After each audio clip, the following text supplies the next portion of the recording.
معزز سامعین، پروفیسر رشید احمد صدیقی لکھتے ہیں کہ مرد غازی کے کارناموں کا اندازہ مقبوضات کی وسعت، مال غنیمت کی فراوانی، ترب انگیزی، تمغے، اسلحے کی چمک اور جھنکار سے نہیں، بلکہ اس کی ٹوٹی تلوار، بکھری زرہ، بہتے لہو، ڈوبتے سورج اور دمکتے چہرے سے کرتے ہیں۔ اور یہ الفاظ میرے بابا شہید پر بدرجہ اولیٰ صادق آتے ہیں کہ جنہوں نے وطن عزیز کے نونہالوں کی تعلیم اور تربیت کے لیے اپنا سب کچھ قربان کر دیا۔ پیارے بابا، سلام تم پر، سلام تم پر، جری مدبر عظیم راہبر، جنوں میں ڈوبا وطن کا سرور، اے سیدھی راہ کو دکھانے والے، پیارے بابا سلام تم پر، سلام تم پر۔ وہ تھے مسیحا میرے وطن کے، وہ ایک گلے تر تھے اس چمن کے، ادارہ ہمدرد بنانے والے، پیارے بابا سلام تم پر، سلام تم پر۔ معزز خواتین و حضرات، تعلیم اور تربیت ایک عظیم خاندان کی داستان، اور اسی حوالے سے ابتدائی کلمات پیش کرنے کے لیے ملتمس ہوں محترم پروفیسر ڈاکٹر حکیم عبدالحنان صاحب سے۔ آپ director clinical and science Hamdard laboratories وقف پاکستان ہیں۔ آپ کی تالیوں کی گونج میں پروفیسر ڈاکٹر حکیم عبدالحنان صاحب۔ السلام علیکم۔ معزز و محترم اراکین ہمدرد مجلس شورا، مہمانان گرامی، محترمہ سعدیہ راشد صاحبہ، چانسلر ہمدرد یونیورسٹی اور صدر ہمدرد فاؤنڈیشن پاکستان، اور آج کی تقریب کے سب سے اہم شرکاء، طلباء اور طالبات جو پاکستان کا مستقبل ہیں اور شہید پاکستان سب سے زیادہ محبت جن سے کیا کرتے تھے اور جن میں پاکستان کا مستقبل نظر آتا تھا، وہ ہمارے طلباء اور طالبات ہیں بزم نونہال، کہ وہ باہمت اسپیکر اور جس کا اعتراف جگہ جگہ لوگوں نے کیا ہے کہ ہم نے تقریر کرنا بزم نونہال سے شروع کیا، نونہال اسمبلی سے شروع کیا اور بڑے بڑے عہدوں پر پہنچے، تو جو جھجک اس فورم پر آ کر تقریر کرنے اور تقریر کرنے کے انداز اور اس سے بڑھ کر اختلاف بھی کس تہذیب سے کیا جائے، کس انداز میں کیا جائے اور بات کی پیروی اور آگے کیسے بڑھایا جائے، وہ سب کی تربیت کا ایک بھرپور راستہ شہید مقرر کر گئے ہیں، اور یہ فیض جاری ہے اور انشاءاللہ جاری رہے گا۔ بڑی مشکل اس وقت پیش آ جاتی ہے جبکہ حکیم صاحب پر بات کرنی ہو اور وقت بھی مختصر ہو اور وقت کی تنگی بھی ہو۔ پاکستان نے بہت بڑی بڑی شخصیات پیدا کی ہیں اور ہر شعبے میں کی ہیں الحمدللہ، وہ سائنس ہو، وہ تعلیم ہو، وہ خدمت ہو، وہ اسپورٹس ہو، نام لیتے چلے جائیے، اور بڑی بڑی شخصیات پیدا ہوئی ہیں، اور ان کا اعتراف نہ صرف ملکی سطح پر بلکہ بین الاقوامی سطح پر بھی کیا گیا ہے۔ ان سب پر بات کرنا آسان ہے نسبتاً، کیونکہ ان کے شعبے کوئی ایک یا دو رہے ہیں۔ جب بات آتی ہے شہید پاکستان حکیم محمد سعید صاحب کی، تو یہ فیصلہ کرنا مشکل ہو جاتا ہے کہ کس کا تذکرہ کیا جائے، کس کو چھوڑا جائے۔ ایک ہشت پہل شخصیت جس کے کہ اتنی چمک و دمک ہے اور اتنے پہلو ہیں شخصیت کے اور انواع و اقسام کے خدمات ہیں کہ عقل دنگ رہ جاتی ہے کہ کیسے اس طرح سے اتنے بہت سے شعبے جات کو نبھایا جا سکتا ہے، اور صرف نبھانا ہی نہیں تھا بلکہ انتہائی حسن سلوک، سلیقہ، اعتماد اور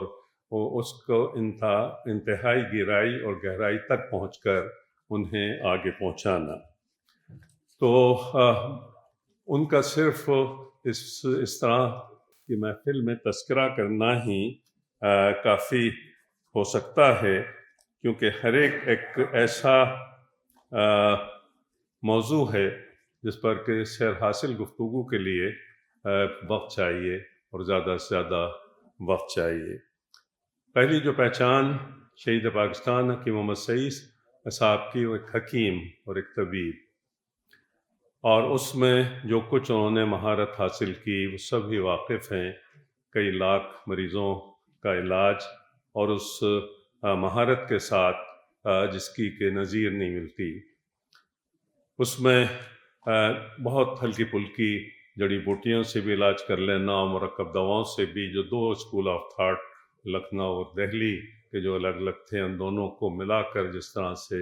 انہوں نے مطلب کیے، وہ طبی بہت اچھی طرح سے سمجھتے ہیں، اور ایک بالکل ایک نئی اس میں ایک راہ متعین کی اپنی طبابت میں بھی۔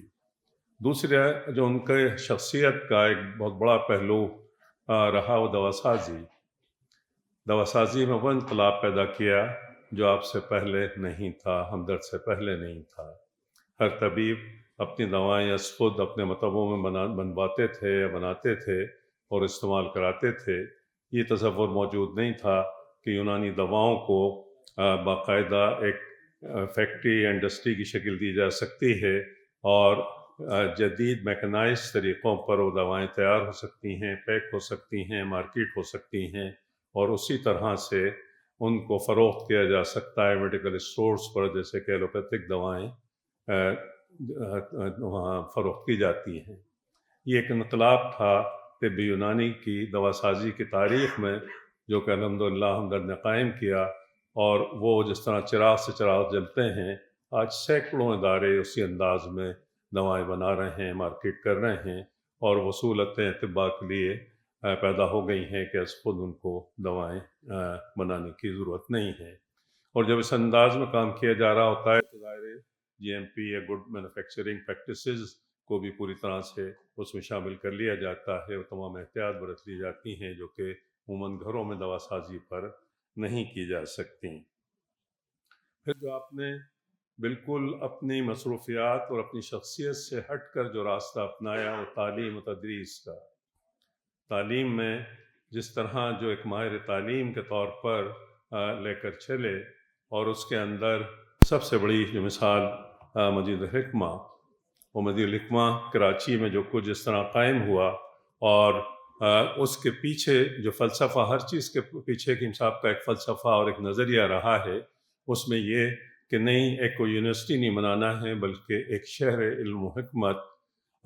جس میں کہ تمام تر تعلیمی سرگرمیاں ہوں، اس طرح کا شہر آباد ہو۔ اور آپ یہ فرمایا کرتے تھے کہ ہم بچوں کی تربیت کی جب بات کرتے ہیں تو عموماً کالج یا یونیورسٹی کی سطح پر بات کی جاتی ہے، اور یہ وہ ہے جو کہ بہت تاخیر ہو چکی ہوتی ہے۔ بچے کی تربیت اور تعلیم اسکول سے شروع ہوتی ہے، اور اس سے لے کر تو کالج اور یونیورسٹی تک وہ زیر نگرانی اور زیر تربیت رہے۔ تو سب سے پہلے مدیر الحکمہ میں پبلک اسکول بنایا گیا، ولیج اسکول بنایا گیا، اور بچوں کی ایک نرسری بنا کر اس کے بعد یونیورسٹی کی طرف بڑھے اور آگے چلے، اور کیا کچھ آپ نے دیکھا۔ اور الحمدللہ اس کا یہ اسلام آباد کیمپس اور دوسرے جو تمام جگہ جگہ ادارے بنے ہوئے ہیں، جس میں نے عرض کیا کہ میں صرف چھو رہا ہوں باتوں کو، تفصیل میں تو ان کی جا بھی نہیں سکتا، اور آپ بیشتر حضرات اس سے واقف بھی ہیں۔ اور پھر یہ کہ تعلیم کے ساتھ جوڑ جاتی ہے تربیت اور تحقیق اور ریسرچ ظاہر یونیورسٹیز میں ہی ہو سکتی ہے۔ تو اس سے سب سے بڑا فائدہ طب یونانی کو پہنچا، جس کی تعلیم بدقسمتی سے پاکستان میں یونیورسٹیز تک نہیں پہنچ سکی تھی۔ ہمدرد پہلا ادارہ ہے جس نے کہ طب یونانی کی تعلیم کو یونیورسٹیز میں پہنچایا اور فیکلٹی آف ایسٹرن میڈیسن قائم کی، اور ایسے طبیب پیدا ہونا شروع ہوئے جو کہ ایف ایس سی بھی تھے، 5 سال کی تعلیم انہوں نے انٹیگریٹڈ حاصل کی، جس میں جدید موضوعات بھی تھے اور قدیم طب بھی، اور جب علاج اور معالجے کا وقت آیا تو قدیم طریقوں سے علاج کی راہ ہموار کی گئی، اور اس فاؤنڈیشن کے ساتھ اس قابل ہوئے کہ ریسرچز کی جا سکے، اور ریسرچ کے دروازے کھلے طب یونانی میں۔ اس کا نتیجہ یہ نکلا کہ ہمارے گریجویٹس ٹویاما یونیورسٹی جاپان نے اسکالرشپ کے دے کر وہ بلائے یہاں موجود ہیں اس وقت بھی، جو وہاں جا کر تعلیم حاصل کی اور ریسرچ کی اور پی ایچ ڈی مکمل کی، اور ایسے بہت سے طلباء ہیں، اور دوسری یونیورسٹی آغا خان یونیورسٹی جیسے اس کے اندر کام کرتے رہے اور پڑھاتے رہے۔ یہ طبیب کو کے لیے ایک راستہ بھی کھولا اور ایک مقام و مرتبہ اس کو ملا اور طب یونانی اس طرح سے آگے بڑھی۔ پھر دیکھیے ایک انداز حکیم صاحب کا جو بچوں کی تعلیم کی جو بات تھی، بچوں کی تربیت، اس بچوں کی تربیت کا ہی ایک شاخسانہ ہے جس کے تحت کہ آج ہم یہ سب جمع ہیں اور بچوں کو بھی سنیں گے سب کچھ۔ جو بچے نظامت کرتی رہی، میں ساتھ صاحب آج کر رہا تھا ماشاءاللہ کتنی اچھی اردو، کتنا اچھا تلفظ اور کتنا کانفیڈنس، یہ کس طرح اس کو ایک پلیٹ فارم اس کو ملا، اس کو ایک تربیت ہوئی اور یہاں تک پہنچایا، اور انشاءاللہ اللہ تعالیٰ اس کو بہت آگے تک لے کے جائیں گے۔ نوجوانوں کی اصلاح کے لیے جو کچھ کام کرتے رہے، ان کی تربیت، ان کے حوالوں سے وہ بھی سب آپ کے سامنے ہیں۔ پھر ایک سچے مسلمان اور پکے پاکستانی کے حوالے سے پاکستان کی فکر کہ کس طرح سے پاکستان مضبوط ہو اور ایسے لوگ پیدا ہو سکیں جو کہ پاکستان کو صحیح معنوں میں ترقی دے سکیں اور ان کو آگے لے کر چل سکیں، اس کے لیے یقیناً ایک بیدار قوم اور ایک مضبوط ملک میں ایک تھنکرز فورم ہونا ضروری ہے، اور وہ بہت اہمیت رکھتا ہے ان قوموں اور ان ملکوں کے لیے، کیونکہ وہ غیر سیاسی فورم ہوا کرتے ہیں اور وہ حکومت پر تنقید ان کا مقصد نہیں ہوتا بلکہ اصلاح مقصد ہوتی ہے کہ وہ راہ دکھا سکیں کہ کہاں صحیح ہو رہا ہے، کیا غلط ہو رہا ہے اور کیسے اپنا قبلہ درست کیا جائے۔ تو الحمدللہ مجلس شورا اور اس میں پورے پاکستان کا کریم اذہان کو اکٹھا کر کے اور اچھے موضوعات رکھ کر ان پہ ڈسکس، ان کو آگے پہنچانا، بتلانا، حکومت کو راستے دکھانا اور یہ توقع کرنا کہ اس میں سے اخذ کریں گے، اور اگر کہیں ان سے لغزش ہو رہی ہے تو اس کو بہتر کریں گے۔ تو یہ اس طرف بھی ان کا ذہن اس طرف جا رہے۔ خدمت خلق، اپنی جائز اور کھرے پسینے کی کمائی کو وقف کر دینا بڑے دل گردے کی بات ہے۔ پیسہ جب آتا ہے تو شوق بھی بڑھتے ہیں اور عیاشیاں بھی بڑھتی ہیں اور بہت کچھ آگے تک آدمی اپنے لیے اور اپنے بچوں کے لیے کرنا چاہتا ہے، مگر وقف کر دینا اپنی آمدنی کو اور اس کے اچھے کاموں میں خرچ کرنا،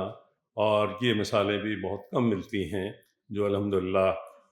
حکیم صاحب نے قائم کی، اور اس کا تصرف اس پیسے کا اور اس کے نتائج آپ حضرات کے سامنے ہیں جس طرح سے، اور کتنی باتیں ہمدرد فاؤنڈیشن کا وتیرہ رہا ہے کہ ظاہر نہیں کرتے۔ بہت سے لوگ تو ہم جیسے بہت تھوڑا کر کے اور بہت کچھ بتلانا چاہتے ہیں، مگر یہاں ظاہر کرنے کو منع کیا جاتا ہے، اور خاموشی سے کیا کچھ کس طرح سے ہمدرد فاؤنڈیشن کرتا رہا ہے اور کر رہا ہے، وہ بہت سو کے علم میں بھی نہیں ہیں، جو تعلیم میں بھی، صحت میں بھی، وظیفوں میں اور دوسری طرح کی امداد۔ خدمت خلق کا جو ایک راستہ جس طرح سے دکھا دیا اور آگے بڑھے، وہ بھی قابل تقلید اور مثال ہے۔ ایک اور حکیم صاحب کی شخصیت کا جو پہلو رہا وہ پاکستان کے سفیر بیرون پاکستان دوسرے ملکوں میں، ان کا اندازہ صرف ان لوگوں کو ہے جو باہر سفر کرتے رہتے ہیں، انٹرنیشنل کانفرنسز اٹینڈ کرتے ہیں، کہ حکیم صاحب کے تعلقات بیرون ممالک میں کس سطح پر تھے اور کتنے بڑے بڑے لوگوں کے ساتھ ان کے تعلقات رہے۔ سائد صاحبہ میں نامزد کرتی رہی ہیں اور بیشتر ملکوں میں انٹرنیشنل کانفرنسز بھی اٹینڈ کی ہیں، اور WHO کی تو کوئی 15-16 میں کانفرنسز مختلف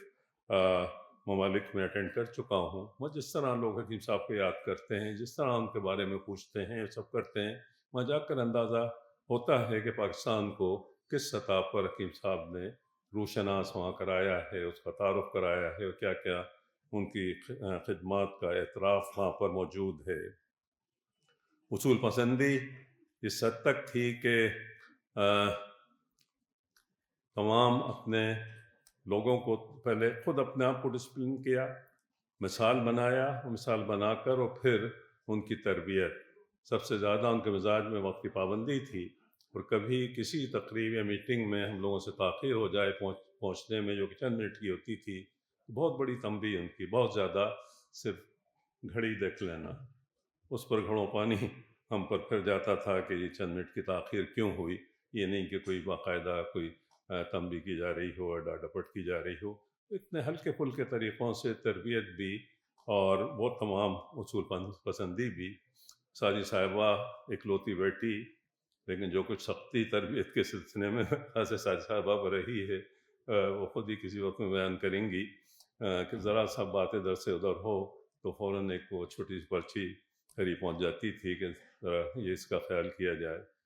اور بلکہ ایک طرح سا ایک دلچسپ سا واقعہ میں سنانا چاہوں. مزاج شناسی تو تھی ہی، لوگوں کو بہت اچھی طرح حکیم صاحب پہچانتے تھے. میرے پروفیسر اور بہت نامور اسکالر ہیں حکیم سید ذل الرحمان صاحب، جو ڈین فیکلٹی آف یونانی میڈیسن علی گڑھ مسلم یونیورسٹی انڈیا میں رہے. ان کو ایوارڈ پریزیڈنشیل ایوارڈ بھی انڈین گورنمنٹ کی طرف سے پدم شری کا ملا ہوا ہے. وہ تشریف لائے ہوئے تھے. حکیم صاحب کے بہت اچھے ان سے مراسم تھے. تو میں نے کوشش کی، میرے پروفیسر تھے، کہ انہیں کسی طرح سے